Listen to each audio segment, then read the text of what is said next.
स्वागत है सभी का एग्जाम मेंटर अकेडमी के यूट्यूब चैनल में। मैं हूं आपका मेंटोर सीएम गौड़ और आज हम पढ़ने वाले हैं सीबीएसई क्लास 10 साइंस का chapter 3 metals and non metals. ये वीडियो चैप्टर के हम दो पार्ट्स में करेंगे। पार्ट 1 में हम केवल दो ही टॉपिक पढ़ेंगे, काफी लंबे बड़े टॉपिक हैं, इसमें डिटेलिंग बहुत ज्यादा है, इसलिए इस वीडियो को हम दो सेक्शंस में करेंगे।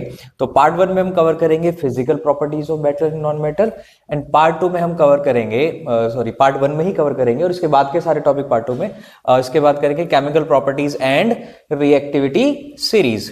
तो यहां पे देखते हैं इनकी फिजिकल प्रॉपर्टीज के बारे में। फिजिकल प्रॉपर्टी में मेटल्स और नॉन मेटल्स की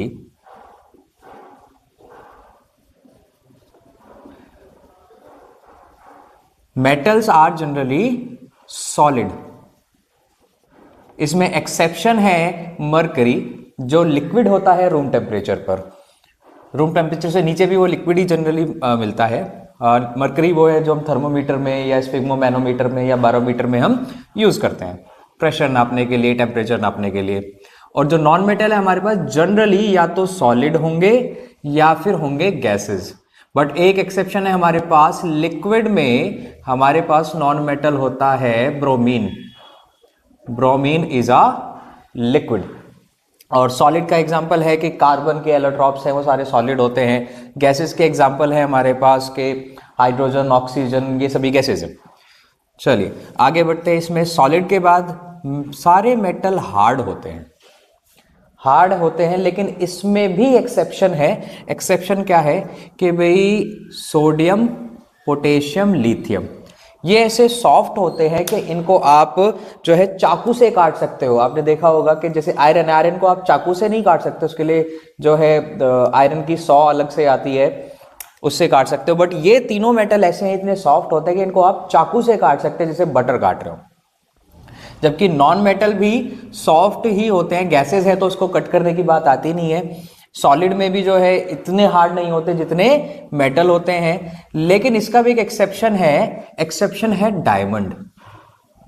diamond is allotrope of carbon, solid form of carbon. उसके बाद भी ये जो है नॉन मेटल में होने के बावजूद ये हार्डेस्ट होता है, इसको कट करना इजी नहीं होता है। चलिए हार्डनेस के बाद हम देखते हैं इनकी मेल्टिंग पॉइंट। मेटल्स का जो मेल्टिंग पॉइंट है वो बहुत ही हाई रहता है, बहुत हाई टेम्परेचर पे जाकर के मेल्ट होते हैं। लेकिन इसमें भी एक्सेप्शन है गैलियम, सीजियम। ये दो मेटल ऐसे हैं कि आप हथेली पे रखोगे, हथेली पे मेल्ट हो जाएंगे। तो ये दो तो ऐसे हैं कि हथेली पे ही मेल्ट हो जाएंगे। उसके अलावा भी लो मेल्टिंग पॉइंट वाले मेटल्स हैं हमारे पास, सोडियम, पोटेशियम और लिथियम। ये तीनों ही लो मेल्टिंग पॉइंट वाले भी हैं। ओके और मरकरी जो है, मरकरी भी क्योंकि लिक्विड है रूम टेम्परेचर पे, इसका मतलब तो ऑब्वियसली उसका मेल्टिंग पॉइंट लो ही था। चलिए अब मेल्टिंग पॉइंट की यहां पर बात करें नॉन मेटल्स के लिए, तो इनका मेल्टिंग पॉइंट जनरली लो रहता है। बट डायमंड उसका एक्सेप्शन है, डायमंड का मेल्टिंग पॉइंट हाई होगा। नेक्स्ट प्रॉपर्टी फिजिकल इसमें है थर्मल कंडक्टिविटी। सारे मेटल कंडक्टर होते हैं थर्मल के बहुत अच्छे, जिसमें बेस्ट का अगर नाम ले तो बेस्ट का सिल्वर आता है और कॉपर आता है, बेस्ट थर्मल कंडक्टर। और अगर पुअर कंडक्टर का नाम ले हम, पुअर थर्मल कंडक्टर का, तो आता है mercury. Mercury is a poor thermal conductor and lead, Pb, lead is a poor thermal conductor. यहां पे बात करें तो ये पुअर में ही काउंट होते हैं थर्मल कंडक्टिविटी के मामले में। अब आ जाए इलेक्ट्रिकल कंडक्टिविटी। इलेक्ट्रिकल कंडक्टिविटी की बात करें तो metals are generally good conductor of electricity, जिसमें फिर से अगर बेस्ट की बात करें तो सिल्वर और कॉपर इसमें इलेक्ट्रिसिटी के बेस्ट कंडक्टर होंगे। घरों में वायर हम देखो सिल्वर के तो नहीं बनाते, बट कॉपर के वायर घरों में यूज होते हैं और घरों तक सप्लाई करने में एल्यूमिनियम के वायर यूज होते हैं। Even iron is also good conductor, but उसके वायर बनाने में यूज हम नहीं करते हैं। और सिल्वर जो है, सिल्वर घरों में तो वायर्स बनाने के लिए यूज नहीं होता, लेकिन हाई एंड इलेक्ट्रॉनिक डिवाइसेस में कंडक्टिविटी बेस्ट होने की वजह से महंगे इलेक्ट्रॉनिक डिवाइसेस में सिल्वर का यूज होता है। ओके ये पुअर कंडक्टर ही होते हैं इलेक्ट्रिसिटी के। बट इसमें भी एक एक्सेप्शन है इलेक्ट्रिकल कंडक्टिविटी ग्रेफाइट की। Graphite which is a allotrope of carbon, इसकी इलेक्ट्रिकल कंडक्टिविटी अच्छी होती है। नेक्स्ट प्रॉपर्टी पे जाए हम फिजिकल, तो malleability means that property of metal due to which it can be converted into thin sheets। के मेटल पर आप हैमर मारो या उसको मशीन से प्रेस करो तो मेटल को पतली पतली शीट्स में बदला जा सकता है, और सभी मेटल मेलिएबल होते हैं, ऑलमोस्ट सभी मेटल। और इसमें बेस्ट मेलिएबल की बात करें तो आता है gold Au and silver Ag। तो बेस्ट कंडक्टर में गोल्ड और बेस्ट मेलिएबिलिटी में गोल्ड और सिल्वर आएंगे। और उसके बात करें डक्टिलिटी होती है सभी मेटल्स में, means ability to be drawn into thin wires.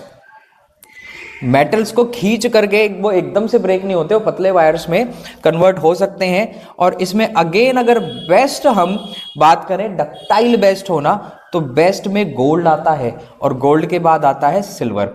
ये मेलिबिलिटी और डक्टिलिटी ही रीजन है जिसकी वजह से हम मेटल्स को डिफरेंट शेप दे सकते हैं, और सबसे ज्यादा डिफरेंट और यूनिक शेप जो है गोल्ड और सिल्वर को दी जाती है, इन्हीं के ही ऑर्नामेंट्स बनाए जाते हैं।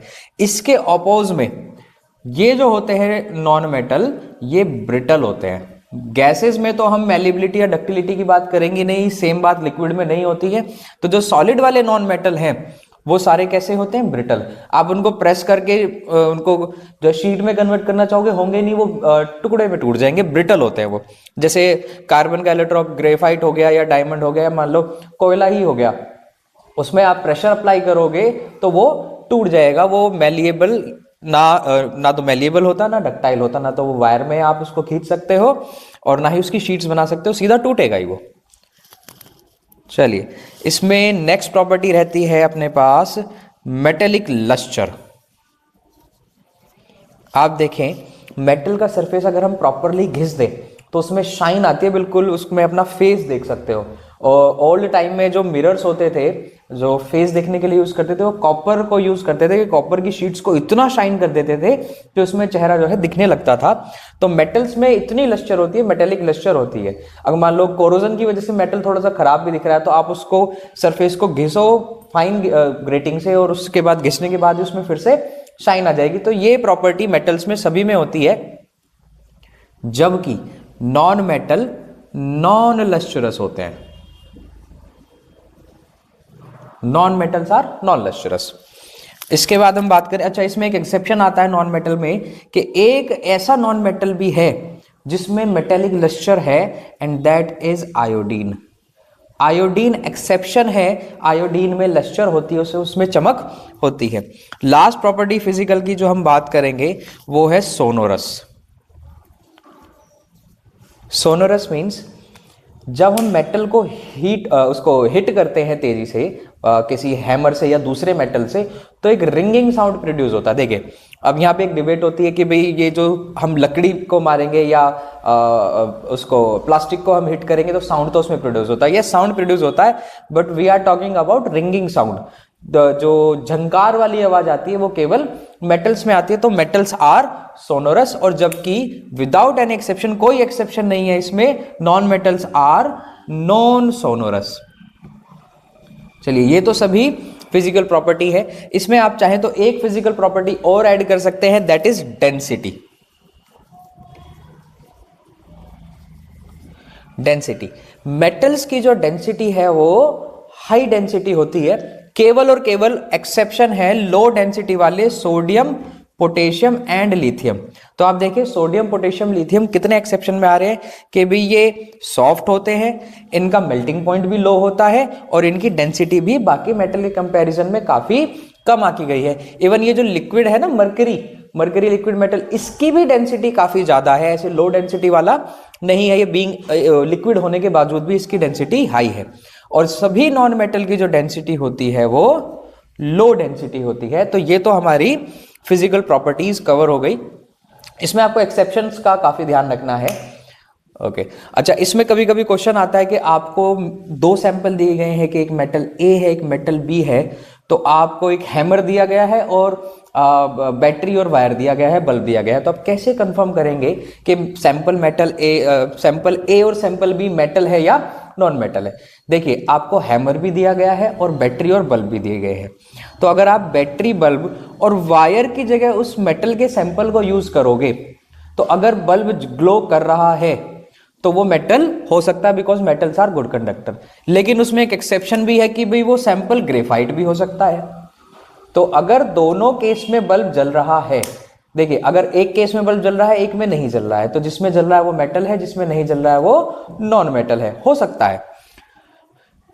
उसके बाद दूसरा टेस्ट, ये सिंगल टेस्ट से पता नहीं चलेगा कि कौन सा मेटल है कौन सा नॉन मेटल है। वो हो सकता है कि मेटल हो और हो सकता है ग्रेफाइट हो, which is a non metal.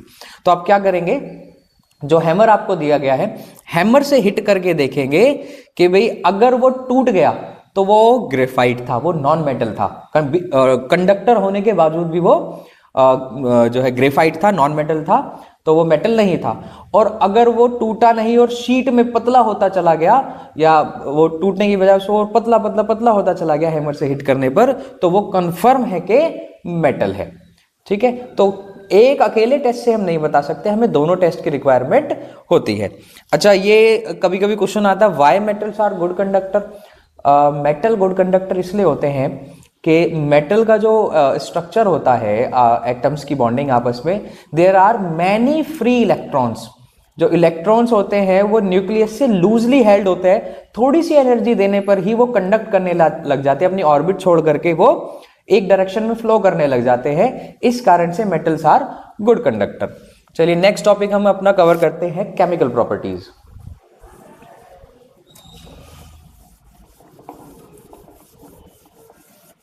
तो केमिकल प्रॉपर्टीज में हमें 4 प्रॉपर्टीज जो है मेटल्स की पढ़नी है, केमिकल प्रॉपर्टीज।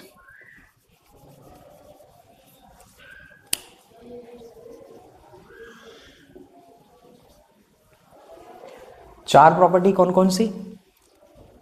पहला है रिएक्शन विद एयर, कि मेटल्स एयर में कैसे रिएक्ट करते हैं। और एयर से रिएक्शन का मतलब हमारा ऑक्सीजन से रिएक्शन होता है। तो कभी भी हम बात करेंगे रिएक्शन विद एयर, तो उसमें ध्यान रखिएगा हम रिएक्शन विद ऑक्सीजन की बात कर रहे हैं।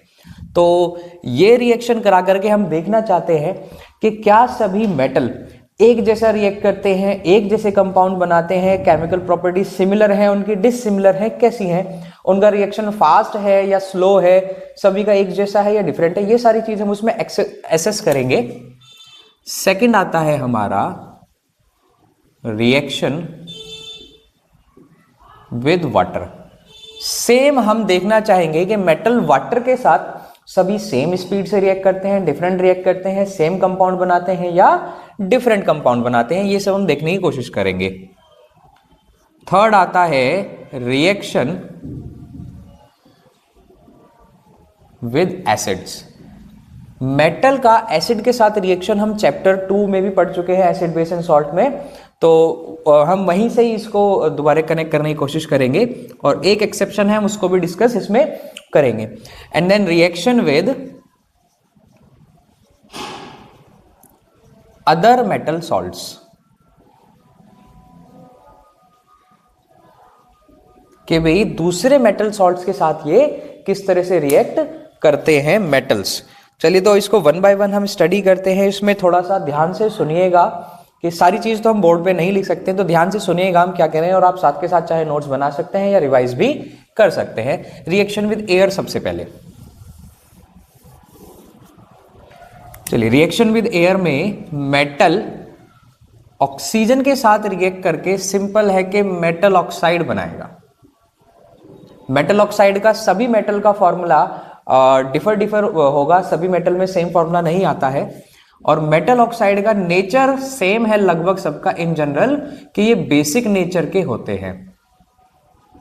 बेसिक नेचर मतलब कि ये एसिड से रिएक्ट करके सॉल्ट एंड वाटर प्रोड्यूस करेंगे। हम एग्जांपल ले लेते हैं कि मान लो अपने पास कॉपर है, कॉपर ऑक्सीजन से रिएक्ट करेगा तो कॉपर ऑक्साइड बनाएगा। Copper oxide is a black colour compound. इसको हम चैप्टर 1 में भी पढ़ चुके हैं ऑक्सीडेशन एंड रिडक्शन वाले एग्जांपल में। मान लो हमारे पास एल्यूमिनियम है, तो एल्यूमिनियम ऑक्सीजन से रिएक्ट करेगा तो वो एल्यूमिनियम का ऑक्साइड बनाएगा। यहां पे एक एक्सेप्शन आता है कि भी क्या सभी मेटल ऑक्साइड बेसिक नेचर के होते हैं। इन जनरल यस, जनरली सभी मेटल ऑक्साइड बेसिक नेचर के होते हैं, लेकिन देयर आर एक्सेप्शन कि भी एल्यूमिनियम का ऑक्साइड जो है और जिंक का ऑक्साइड, ये दोनों के दोनों, जिंक ऑक्साइड इज ZnO, ये दोनों के दोनों एम्फोटेरिक होते हैं।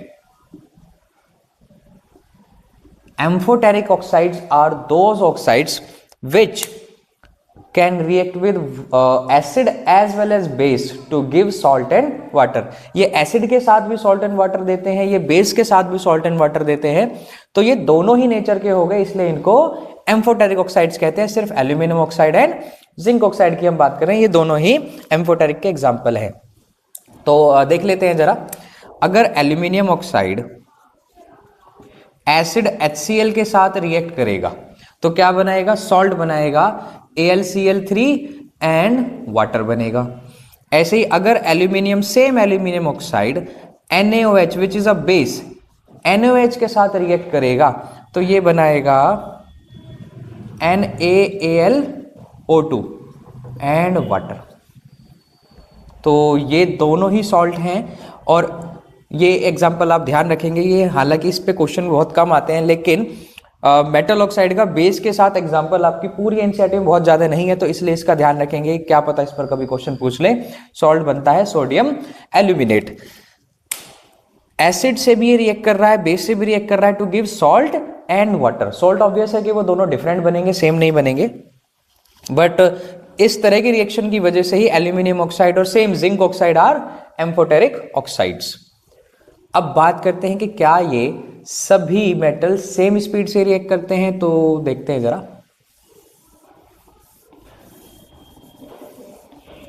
सबसे पहले बात करें सोडियम और पोटेशियम। सोडियम पोटेशियम अगर एयर में हम रख भी दें तो बहुत ही विगोरसली वो रिएक्ट करते हैं, इतना विगोरसली रिएक्ट करते हैं कि उसमें आग लग जाती है। Means reaction of sodium and potassium with oxygen, metal oxide बनेगा विच इज ऑब्वियस, लेकिन इतनी ज्यादा विग्रस है, इतनी ज्यादा एक्सोथर्मिक है ये रिएक्शन कि आग लग जाती है, मेटल कैचेस फायर। तो इसको एक्सीडेंटल फायर को प्रिवेंट करने के लिए ये सोडियम और पोटेशियम जो है ये केरोसिन ऑयल में डिप करके रखे जाते हैं ताकि इनका एयर से कोई कांटेक्ट ना हो सके। अब आप ये सोचेंगे केरोसिन ऑयल में तो खुद आग लगती है, तो ऐसे मेटल को उसमें क्यों रख दिया? सिंपल सा रीजन है, इसमें जो आग लगने का रीजन है कि they react with oxygen very vigorously, react with air very vigorously, they also react with water very vigorously. तो अगर हम इसको ऑयल में डुबो के रखेंगे तो ऑयल में डूबने की वजह से उनका एयर से और वाटर से दोनों से ही कोई कांटेक्ट नहीं होगा और वो केरोसिन ऑयल से खुद रिएक्ट नहीं करते हैं, इसलिए केरोसिन में रखना इनको सेफ है। ऐसा नहीं कि केरोसिन ऑयल में ही आग लग जाएगी। नेक्स्ट हम बात करते हैं एल्यूमिनियम, जिंक, लेड। इस तरह के जो मेटल है कि वे एल्यूमिनियम, जिंक और लेड ये अपने ऊपर एक ऑक्साइड की लेयर बना लेते हैं।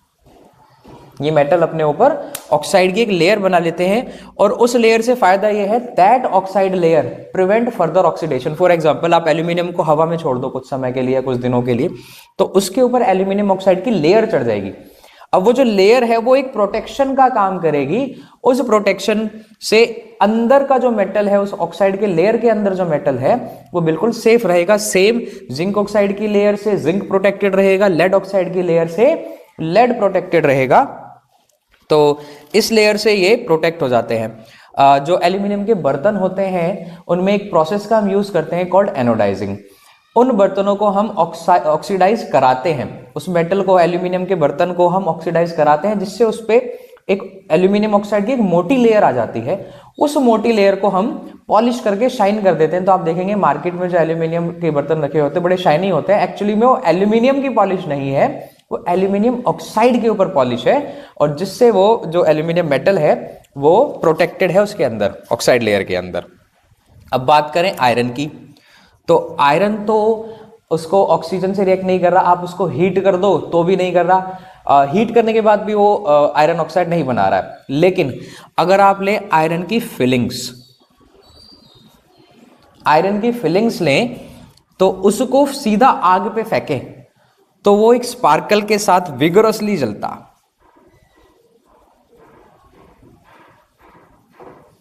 ऐसे ही मैग्नीशियम है, मैग्नीशियम को भी अगर आप आग में रखते हैं डायरेक्टली तो वो भी बड़ा ही स्पार्कल के साथ विगोरसली जलता है, मैग्नीशियम भी। और आयरन डायरेक्ट नहीं जलता, आयरन की फिलिंग्स जलती हैं। अगर आप कॉपर को जलाओगे तो भी ऑक्सीडाइज नहीं होता, हालांकि डायरेक्ट उसको आग में रखने पर या हीट करने पर उस पर भी कॉपर ऑक्साइड की लेयर चढ़ती है। पूरा का पूरा कॉपर जो है वो कन्वर्ट नहीं होता, कॉपर ऑक्साइड की लेयर चढ़ती है उस पर। तो हम देख सकते हैं यहाँ पे सभी मेटल ने मेटल ऑक्साइड तो बनाया, पर उसमें एक्सेप्शन के साथ सभी का नेचर बेसिक है। Iron oxide is basic, copper oxide is basic, but ये दोनों एम्फोटेरिक ऑक्साइड है, aluminium oxide and zinc oxide, और सभी जो है सेम स्पीड से रिएक्ट नहीं कर रही है, बहुत स्पीड से बहुत ज्यादा रिएक्टिव है। सोडियम और पोटेशियम बहुत ज्यादा स्पीड से रिएक्ट कर रहे हैं कि आग लग जा रही है। ये तीन मेटल ऐसे हो गए अपने पास के भी, एल्यूमिनियम, जिंक, लेड, और हाँ इसमें मैग्नीशियम भी है, मैग्नीशियम भी है इसमें। मैग्नीशियम के ऊपर भी ऑक्साइड की लेयर आ जाती है। आपने चैप्टर 1 में आपने पढ़ा होगा, एक्टिविटी 1 चैप्टर 1 के भी मैग्नीशियम रिबन को हमें जलाने से पहले उसको रब करके क्लीन करना चाहिए। और रब ऐसा नहीं कि कपड़े से करना है, मैग्नीशियम के ऊपर मैग्नीशियम ऑक्साइड की लेयर है, तो ऑक्साइड की लेयर को आप आग में रखोगे तो ऑक्साइड की लेयर पे कोई फर्क नहीं पड़ेगा, मैग्नीशियम बर्न होगा, मैग्नीशियम ऑक्साइड नहीं। और क्योंकि मैग्नीशियम उसके अंदर सेफ है, मैग्नीशियम ऑक्साइड की लेयर के अंदर, तो आपको लेयर पहले छुटानी पड़ेगी, और वो कपड़े से नहीं छुटती, वो सैंड पेपर से आपको हटानी पड़ेगी घिस करके, उसके बाद मैग्नीशियम अच्छे से बर्न होगा। तो इन सभी पे लेयर आ जाती है, इनका रिएक्शन अलग है। आयरन पर इस तरह की कोई लेयर नहीं आती है, उसको आग में रखोगे तो भी ऑक्सीडाइज नहीं हो रहा, लेकिन आयरन फिलिंग्स को आग में डालोगे तो वो स्पार्कल के साथ बहुत अच्छा से बर्न हो रहा है। और इस तरह के फेनोमेनन का यूज हम फायरवर्क्स में भी करते हैं। जो स्काई शॉट्स वगैरह होते हैं तो उसमें डिफरेंट डिफरेंट कलर के स्पार्कल आते हैं, वो डिफरेंट डिफरेंट मेटल की वजह से भी आते हैं, इसलिए उन पर जो है हैवी मेटल्स का उसमें यूज करने पे बैन लगाया गया था। क्योंकि मान लो अलग अलग कलर चाहिए तो अलग अलग मेटल डालोगे, और वो मेटल के ऑक्साइड्स है, और मेटल के ऑक्साइड्स की वजह से फिर उसके साथ और पार्टिकल जुड़ करके मेटल ऑक्साइड्स के पार्टिकल्स के साथ वो फिर बड़े बड़े पार्टिकल्स बनाते हैं, जिससे पॉल्यूशन ज्यादा होता है, और वो लंग्स के लिए भी हार्मफुल है। अगर वो इनहेल हम करेंगे इस तरह के मेटल ऑक्साइड्स, वो हार्मफुल है। और लास्ट में आए कॉपर की बात करें तो कॉपर पर भी आग में रखोगे तो जल तो नहीं रहा है, लेकिन कॉपर ऑक्साइड की ब्लैक कलर की लेयर उस पर आ रही है। तो ये तो था अभी हमारा रिएक्शन विद ऑक्सीजन, और यहाँ से हम देख सकते हैं कि ये काफी ज्यादा रिएक्ट कर रहे हैं, ये और थोड़ा कम, ये और थोड़ा कम। तो इस तरह से हम एक एसेस कर सकते हैं कि भाई इनकी रिएक्टिविटी का एक ऑर्डर आ रहा है, सभी सेम रिएक्टिविटी से ऑर्डर ऑक्सीजन से रिएक्ट नहीं करते हैं। नेक्स्ट हम पढ़ते हैं reaction with water.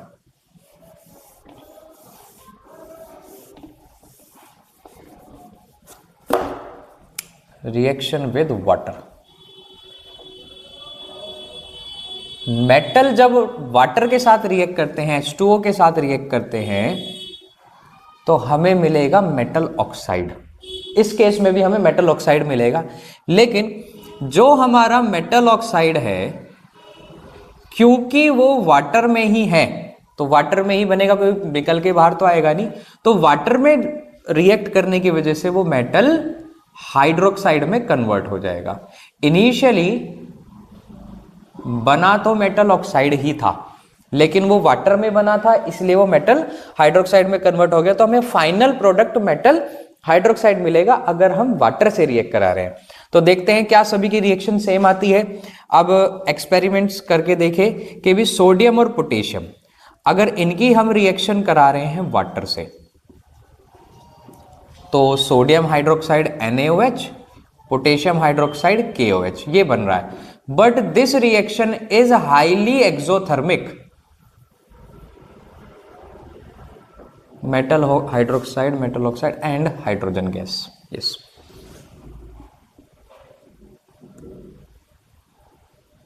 Metal oxide के साथ हाइड्रोजन गैस भी निकलती है, तो हाइड्रोजन गैस निकलेगी।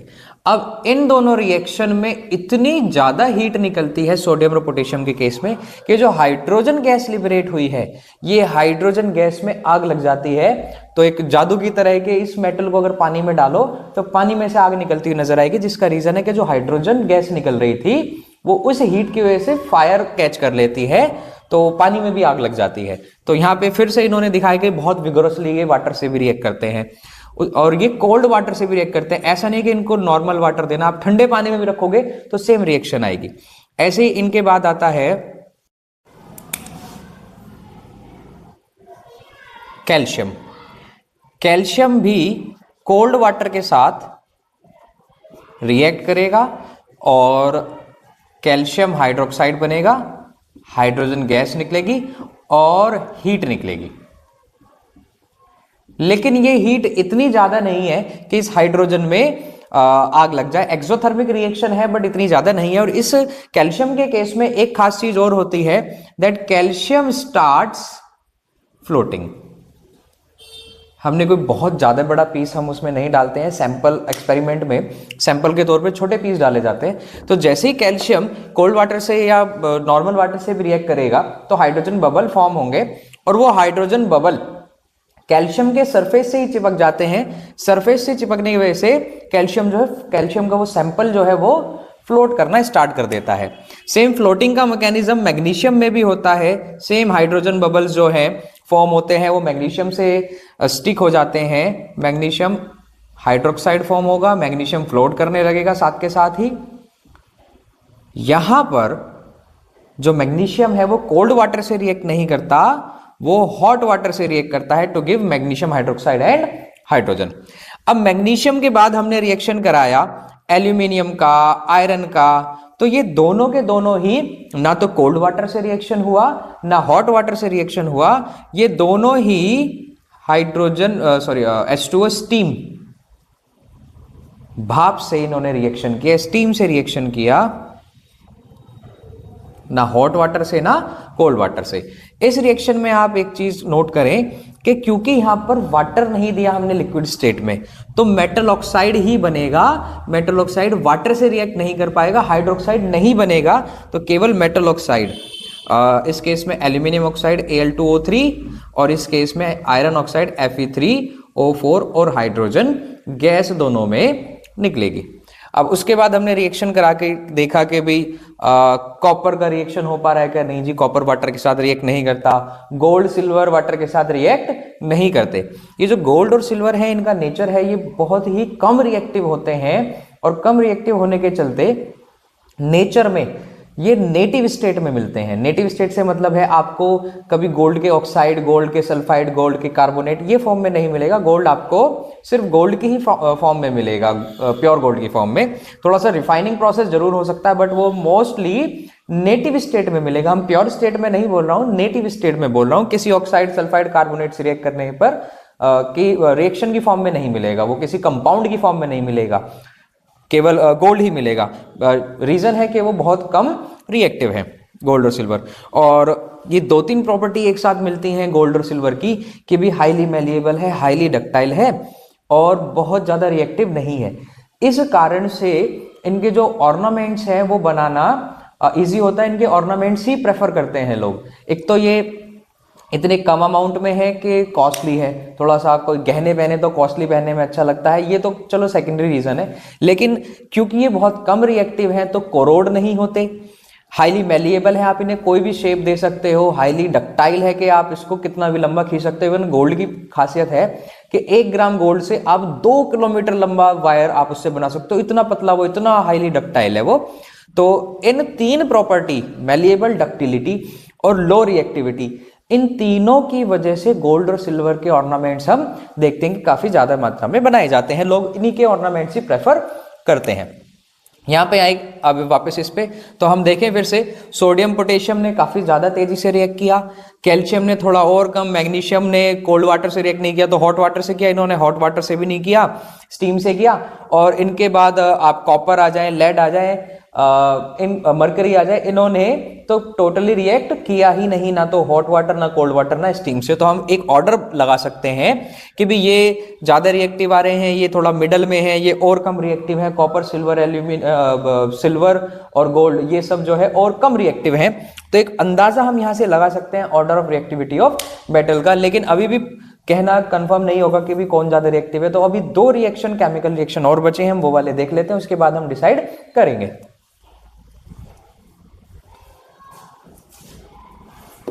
Okay, third is reaction with acids.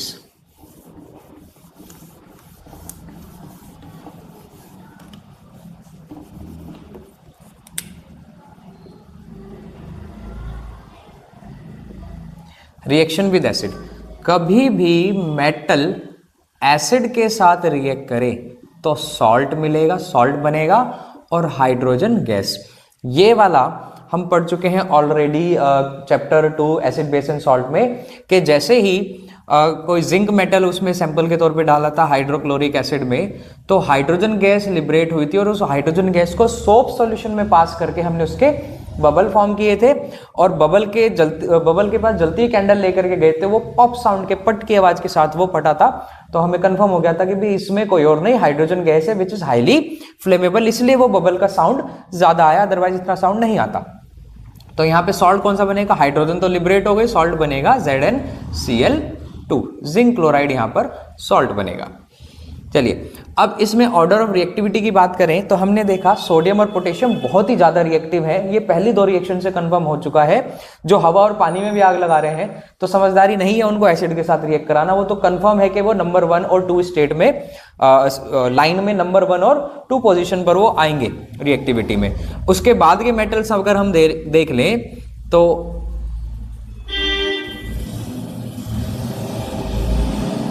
In metals की अगर हम बात करें तो Zn zinc, aluminium, zinc, iron और लेड, इसमें एसिड के साथ रिएक्टिविटी देखी तो सबसे फास्ट रिएक्शन एल्यूमिनियम ने किया, फिर जिंक ने, फिर आयरन ने एंड देन लेड ने सबसे स्लो इन चारों पांचों में रिएक्शन किया। उसके बाद हम आ जाएं कि क्या सभी एसिड सेम रिएक्शन करके सॉल्ट और हाइड्रोजन गैस लिबरेट करेंगे? नहीं, एक एसिड है HNO3 which is nitric acid.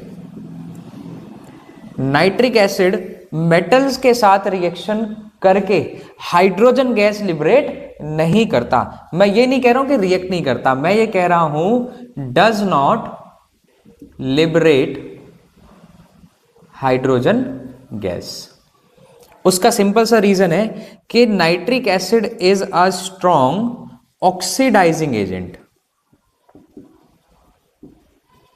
और स्ट्रॉन्ग ऑक्सीडाइजिंग एजेंट होने की वजह से ये जो हाइड्रोजन गैस लिबरेट हुई ये ऑक्सीडाइज हो जाती है वाटर में, ये ऑक्सीडाइज हो जाती है वाटर में, और क्योंकि ये ऑक्सीडाइजिंग एजेंट है तो हाइड्रोजन को ऑक्सीडाइज करा दिया, खुद रिड्यूस होकर के या तो NO2 बनाएगा या N2O बनाएगा या NO, इनमें से किसी भी एक स्टेट में ये खुद को रिड्यूस कर लेगा। तो नाइट्रिक एसिड मेटल के साथ रिएक्ट करके हाइड्रोजन गैस लिबरेट नहीं करता। ध्यान दें, रिएक्शन होती है बट हाइड्रोजन गैस लिबरेट नहीं होती, ये सिमिलर रिएक्शन नहीं होती। रीजन यही है कि ये हाइड्रोजन गैस की जगह वाटर मिलेगा और खुद ये रिड्यूस होकर के ये ऑक्साइड्स की फॉर्म में आ जाएगा, तो ये दूसरी गैस की फॉर्म में हमें ये मिलेगा। लेकिन यहां भी एक एक्सेप्शन है कि अगर मैग्नीशियम और मैग्नीज, ये 2 मेटल्स हैं मैग्नीज और मैग्नीशियम, इनके साथ रिएक्शन कराओ वेरी डाइल्यूट, ध्यान दें वेरी डाइल्यूट नाइट्रिक एसिड, एक तो होता है डाइल्यूट, एक वेरी डाइल्यूट। यहां पे जो हम एसिड लेंगे वो ऑब्वियस है कि डाइल्यूट होगा, बिना वाटर के तो मैंने आपको चैप्टर 2 में बताया था विदाउट वाटर तो कोई रिएक्शन होगी ही नहीं, तो ये एसिड तो डाइल्यूट होगा ही होगा। हम बात कर रहे हैं ये वाला जो नाइट्रिक एसिड हम लेंगे मैग्नीज और मैग्नीशियम के साथ, ये बहुत ज्यादा डाइल्यूट होगा, तब जाकर के ये रिएक्शन होगी, सॉल्ट एंड हाइड्रोजन बनाएगा। इस केस में हाइड्रोजन को ऑक्सीडाइज ये नहीं करेगा, सिर्फ इन 2 मेटल के केस में तो ये एक्सेप्शन है। और कुछ मेटल जैसे मरकरी, गोल्ड, सिल्वर और आपका कॉपर, ये एसिड के साथ रिएक्शन नहीं करते हैं, तो ये फिर से लाइन में सबसे नीचे आ गए। कौन कौन से बताए मैंने? गोल्ड, मरकरी, सिल्वर और कॉपर, ये लाइन में सबसे नीचे आ गए, ये एसिड के साथ रिएक्शन नहीं करते। लेकिन एक एसिड होता है aqua regia. Aqua regia actually में प्योर एसिड नहीं है, ये 2 एसिड का मिक्सचर है। कौन से 2 एसिड? एक्वा रीजिया को हम रॉयल वाटर के नाम से भी कहीं कहीं जाना जाता है, रॉयल वाटर। इसमें हम क्या करते हैं कि 2 एसिड HCl और HNO3, nitric acid and hydrochloric acid, hydrochloric acid 3 part, HNO3 1 part, तो HCl और HNO3 3:1 के रेशियो में हम इसमें डालते हैं। 3:1 है या 2:1 है, एक बार मुझे देखना पड़ेगा। चलिए मान लेते हैं 2:1 है, 2:1 या 3:1 के रेशियो में ये होगा, मुझे कंफर्म करना पड़ेगा। तो इस रेशियो में डालने पर जो मिक्सचर बनता है वो एक्वा रीजिया बनता है। शायद 3:1 ही है, जो भी है। चलिए, तो अब ये जो बनेगा, इसके सॉल्यूशन के मिक्सचर को हम एक्वा रीजिया बोलेंगे। And this aqua regia has capacity to dissolve gold. Gold को ये डिसॉल्व कर सकता है। गोल्ड के ऑर्नामेंट आप इसमें डालोगे, डाल करके तुरंत निकालना होता है, तो उस ऑर्नामेंट में शाइन आ जाएगी, जिसका रीजन ये होगा कि ऑर्नामेंट की जो अपर लेयर है गोल्ड की, वो मेल्ट हो करके इसी लिक्विड में आ जाएगी। इसको डिसॉल्व कर सकता है, घोल सकता है बिल्कुल, तो वो सॉल्यूशन में आ जाएगी और अंदर की लेयर बचेगी। तो ऐसा करते हैं कहीं कहीं कि घरों में कुछ जगह पर ऐसे आते हैं कि आप अगर ऑर्नामेंट क्लीन कराना चाहते हैं तो उनको कुछ रुपए दे करके ऑर्नामेंट क्लीन करा सकते हो। वो सॉल्यूशन प्रिपेयर करेंगे। हाँ, ये सॉल्यूशन फ्रेशली प्रिपेयर्ड होना चाहिए, ऐसे नहीं कई दिन पहले का है, फ्रेशली प्रिपेयर्ड सॉल्यूशन होना चाहिए। तो उसमें डिप करके निकालेंगे और देखेंगे, आपको दे देंगे कि भी ये एकदम क्लीन हो चुका है और ला ये हमारी पेमेंट। लेकिन उसमें आपका लॉस है, आपकी पेमेंट भी गई और आपके ऑर्नामेंट का थोड़ा सा गोल्ड भी उनके साथ चला गया इस सॉल्यूशन में डिसॉल्व होकर के। इस सॉल्यूशन से बाद में वो गोल्ड के ऑर्नामेंट जो है, गोल्ड उसमें से निकाल सकते हैं, ऑर्नामेंट नहीं, गोल्ड जो डिसॉल्व हुआ है वो इसमें से निकाल सकते हैं, तो उनका तो डबल बेनिफिट हो गया। चलिए आगे बढ़ते हैं, reaction with other metal salts.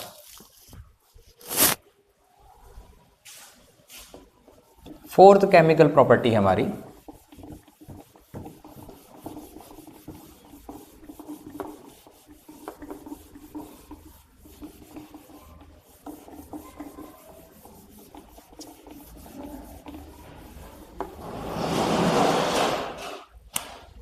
fourth property is reaction with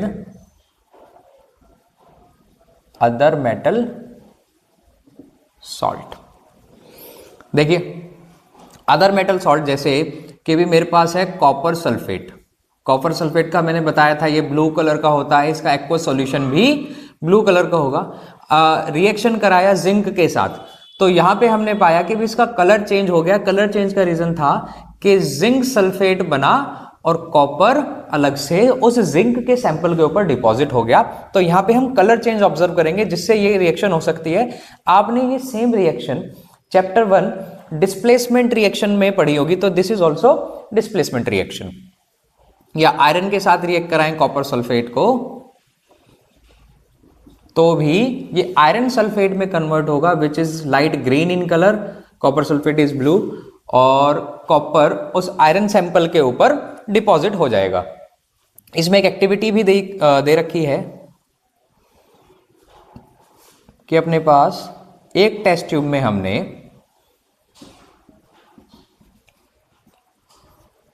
copper sulphate solution लिया जिसका कलर ब्लू था, और एक आयरन की नेल इसमें डिप कर दी। तो देखते हैं थोड़ी देर बाद रिएक्शन इसमें होता है, और ये जो सॉल्यूशन था इसका कलर चेंज हो गया, ये ग्रीन कलर हो गया, लाइट ग्रीन, लाइट ग्रीन, जिसका सिंपल सा रीजन है। और ये जो नेल थी, ये नेल का भी कलर चेंज हो गया, इसका कलर चेंज ब्राउन हो गया, जबकि आयरन जो था वो ग्रे कलर का होता है, ग्रे से ब्राउन हो गया और ये ब्लू से ग्रीन हो गया। सिंपल सा रीजन है कि ये आयरन सल्फेट में कन्वर्ट हो गया, इसलिए ग्रीन हो गया। और जो कॉपर था, कॉपर इस आयरन की नेल के ऊपर डिपॉजिट हो गया। ध्यान दें, ये नेल कॉपर की नहीं बनेगी, कॉपर इसके ऊपर डिपॉजिट हो जाएगा, इसलिए उसका कलर ग्रे की बजाय ब्राउन हो जाएगा। तो हमने देखते हैं कि क्या सभी मेटल इस तरह के रिएक्शन करते हैं। तो इस तरह की रिएक्शन हमने डिस्प्लेसमेंट करा करा के देखा कि किस मेटल ने किसको डिस्प्लेस किया, किसने किसको नहीं किया। इसके बेसिस पर, इन चारों रिएक्शन के बेसिस पर हमने एक सीरीज बनाई, जिस सीरीज का नाम रखा हमने रिएक्टिविटी सीरीज। तो लास्ट टॉपिक आज की वीडियो का हमारा रहेगा रिएक्टिविटी सीरीज।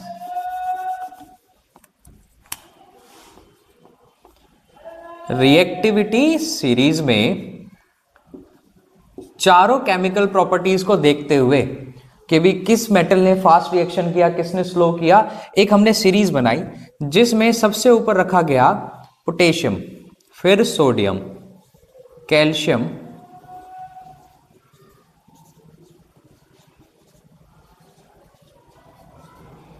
और हाइड्रोजन कोई मेटल नहीं है यहां पर, हाइड्रोजन को सिर्फ रेफरेंस के लिए रखा है, जिसका मैं बताऊंगा क्यों रखा गया है। कॉपर,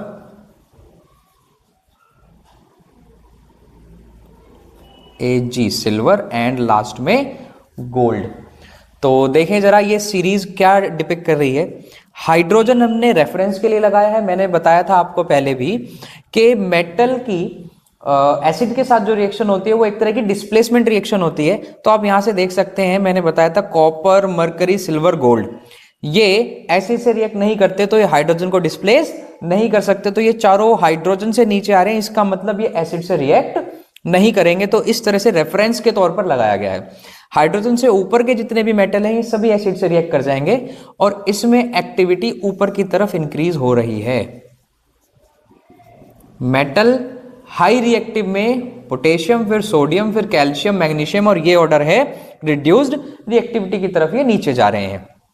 अब डिस्प्लेसमेंट की बात करें तो जो मेटल ऊपर की तरफ आता है वो नीचे वाले मेटल को उसी के सॉल्ट में से डिस्प्लेस कर देगा। नीचे वाला मेटल ऊपर वाले को डिस्प्लेस सॉल्ट में से नहीं कर सकता, सॉल्ट सॉल्यूशन में से, बट ऊपर वाला मेटल बिल्कुल डिस्प्लेस कर सकता है। फॉर एग्जांपल हमने जिंक मेटल डाला आयरन क्लोराइड में या आयरन सल्फेट में, तो डिस्प्लेसमेंट रिएक्शन हो जाएगी। हाँ जी, जिंक ऊपर है, आयरन नीचे है, तो डिस्प्लेसमेंट हो जाएगी। लेकिन मैं जिंक अगर डालूं मैग्नीशियम क्लोराइड में या मैग्नीशियम हाइड्रोक्साइड में, तो कोई डिस्प्लेसमेंट होगी? बिल्कुल नहीं होगी, ये डिस्प्लेस नहीं कर पाएगा क्योंकि जिंक नीचे है और मैग्नीशियम ऊपर है, तो ऊपर वाला अपने साल्ट में से नहीं निकलेगा। और इसका रिवर्स करें कि भी मैग्नीशियम डाले जिंक सल्फेट में, जिंक क्लोराइड में, हाँ जी डिस्प्लेसमेंट हो जाएगी, मैग्नीशियम ऊपर की तरफ है, मींस मोर रिएक्टिव है। तो डिस्प्लेसमेंट की कंडीशन यही थी कि high reactive metal displaces low reactive metal from their salt solution. और ये रही रिएक्टिविटी सीरीज, जिससे देख करके पता चलेगा कि भी which metal is high reactive और which metal is low reactive. अब इस सीरीज को लर्न करने के लिए एक फोनिक्स इसमें आता है, हमने बचपन में पढ़ा था तो मैं आपको बता देता हूं। फोनिक है कि कालीनाथ का माली आलू जरा फीके पकाता है, कुछ हींग अजवाइन और लगेगा। ये फोनिक है। इस सीरीज को सही से याद करने के लिए फोनिक्स के जरिए सीरीज याद हो जाती है। आपको पढ़ करके हंसी तो आएगी, बट आपको इससे इसको याद करने में बहुत हेल्प मिलेगी। फोनिक है कालीनाथ का माली आलू जरा फीके पकाता है, कुछ हींग अजवाइन और लगेगा। और इसके फोनिक्स को देखिए, कनेक्ट कीजिए। काली दैट इज के for potassium, Nath Na sodium, का यहां पर कैल्शियम के लिए यूज हुआ है, माली फिर Mg के लिए, आलू एल्यूमिनियम, जरा फॉर जिंक, फीके फॉर Fe आयरन, पकाता इज फॉर Pb, फीके is for Fe iron and पकाता इज Pb, है इज H। हम चैट में भी है को H ही लिखते हैं, कई बार आपने नोटिस किया हो। कुछ जो है, कुछ वर्ड है कॉपर के लिए, Cu के लिए कुछ वर्ड हमने इसमें दिया है। हींग इज फॉर Hg, अजवाइन is for Ag silver, and और is for aurate, aurate is gold, Au is gold. Ag is argentate which is for silver and Au is orate which is for gold. तो अजवाइन is Ag और is Au। तो ये इस phoenix के जरिए आप सीरीज याद कर सकते हैं। और कभी क्वेश्चन आए कि भाई ये डिस्प्लेसमेंट रिएक्शन होगा या ये डिस्प्लेसमेंट नहीं होगा, तो आप इस सीरीज की हेल्प से कर सकते हैं। एक क्वेश्चन भी आता है एनसीईआरटी में है कि भी हमने सॉल्यूशन लिए कि भी आयरन सल्फेट था, जिंक सल्फेट था, कॉपर सल्फेट था और लास्ट में सिल्वर सल्फेट। तो भाई 4 मेटल थे ABCD और इनसे रिएक्शन करके कि भी किसमें डिस्प्लेसमेंट हुआ, किसमें रिएक्शन हुआ, किसमें नहीं हुआ, इस तरह से पूरी टेबल दे रखी थी। तो बताओ ABCD में बहुत ज्यादा रिएक्टिव कौन है? अब आयरन, जिंक, कॉपर और सिल्वर, इनमें देखें आप सबसे ज्यादा रिएक्टिव कौन सा है? सबसे ज्यादा रिएक्टिव है जिंक। तो भाई जिसने जिंक को डिस्प्लेस कर दिया वो सबसे ऊपर आना चाहिए। अब जिंक को किसी ने नहीं किया तो भाई जिंक के बाद नंबर आता है आयरन का।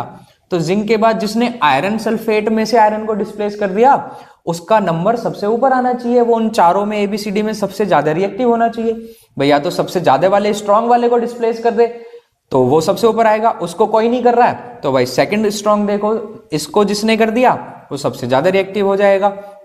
उसके बाद कॉपर को जिसने कर दिया वो सेकंड नंबर पे आएगा, सिल्वर को जिसने कर दिया वो थर्ड नंबर पे, चौथा बचा वो लास्ट नंबर पे आएगा। तो इस तरह से इस सीरीज की हेल्प से हम क्वेश्चन कर सकते हैं और ये फोनिक आपको इस सीरीज को याद करने में हेल्पफुल रहेगी। और इसके बाद के जो टॉपिक हैं वो हम करेंगे सेकंड पार्ट में इसके, तो मिलते हैं सेकंड पार्ट की वीडियो में।